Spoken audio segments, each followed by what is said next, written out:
Praise the lord. ప్రభు పేరట మీ అందరికీ శుభాభివందనాలు తెలియజేసుకుంటున్నాను. ఏదైనా ఉదయం వాగ్దానం చూసుకున్నట్లయితే కీర్తనల గ్రంథము 88వ అధ్యాయము 1వ వచనం చూసుకుంటే, యెహోవా నాకు రక్షణకర్తవగు దేవా, రాత్రి వేళ నేను నీ సన్నిధిని మొర్రపెట్టునాడు, నా ప్రార్థన నీ సన్నిధిని చేరును గాక, నా మొర్రకు చెవి యొక్కము అని దేవునికి లేఖనం సెలవిస్తుంది.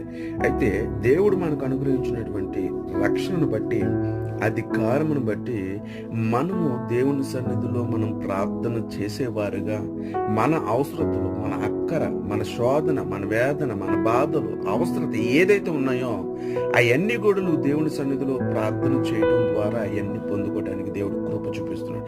ఎందుకంటే నువ్వు ఆయన రక్షణలో ఉన్నావు, ఆయనకి కుమారుడు అయి ఉన్నావు, ఆయనకి సమస్తము నువ్వై ఉన్నా గనక నువ్వు మొర్ర పెట్టగా ఆయన నీకు ఉత్తరమిచ్చే దేవుడిగా ఉన్నాడు. అటువంటి దేవుని కలుగున్నటువంటి మనము ధన్యులమి. అటు కృప ధన్యత మన